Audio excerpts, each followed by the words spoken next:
I'm going to tell you the 7 things almost nobody tells you before you move here, and not to scare you off. I generally love this region and I help people move here every week, but I think you deserve the complete picture and not just the highlighted reel.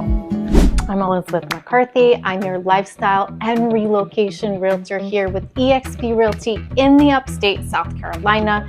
These are the things I find myself explaining to almost every single client at some point in the process.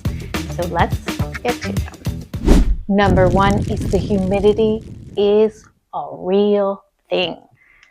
Upstate South Carolina has 4 genuine seasons, and that's one of the things people love when they come from places without them. But summer here is humid, meaningfully humid, especially July and August. If you're coming from that dry climate, particularly from the Southwest, the adjustment is real, and most people adapt completely within that season. But I'd rather you know it's coming than be surprised come July. Number 2, the roads are still catching up to its growth. The region is growing fast, and infrastructure doesn't always grow at the same pace as its population.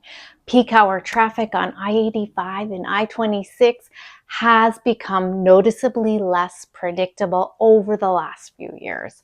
And there are active studies and projects underway to address it, but it's being worked on and it's not solved yet. Build a little buffer for those commute expectations. Number 3, property taxes are low, but the exemption is not automatic. South Carolina's legal residence exemption caps your property tax assessment at 4% for your primary home, which is generally one of the lowest effective property tax structures in the country. But that exemption doesn't apply automatically. You have to file for it, and it takes time to process. And new buyers are sometimes surprised by a first-year tax bill that doesn't reflect the discount. Plan for that timing gap. Number 4, the community has a different rhythm than what you're used to.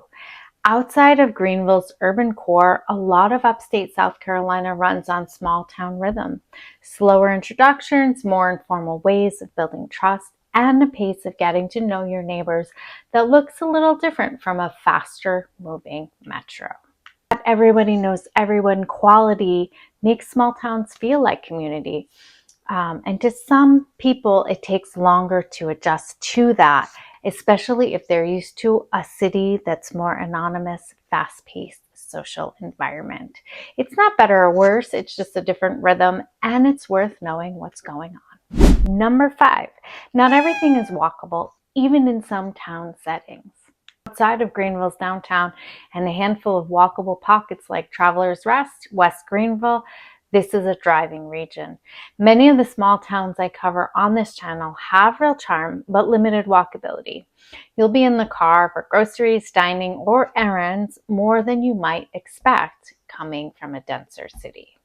Number 6, older homes need real budgeting. This region has wonderful older homes housing stock. Bungalows, mill village homes, craftsman homes with real character. But South Carolina's humidity makes more moisture, termite vigilance non-negotiable. Number 7, the best value towns won't stay hidden forever. This is one of that double-edged sword.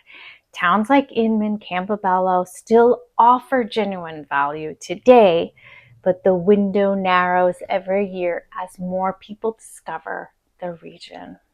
If you seriously consider moving here, the value case gets weaker the longer you wait. Not pressure, it's just the honest trend, and I'm watching this data. If any of these 7 things raised a question for you, that's exactly why I have a free relocation guide. It's built to answer these in more depth. The link is in the description below. Let's talk about how to actually plan around all of this.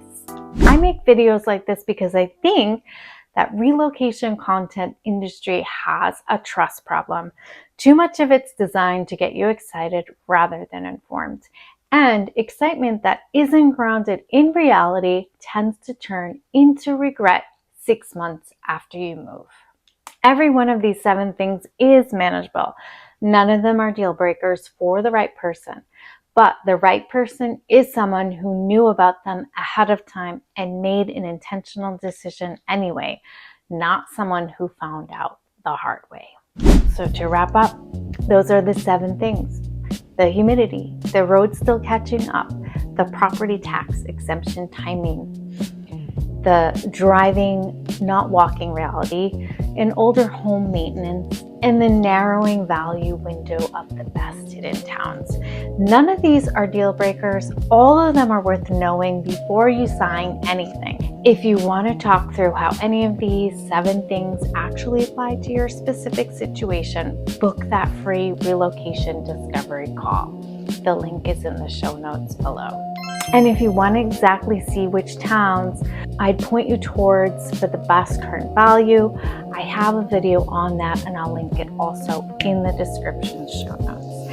I hope this helped give you some real clarity. If it did, make sure you subscribe so you don't miss what's coming next. And I'll see you on the next video.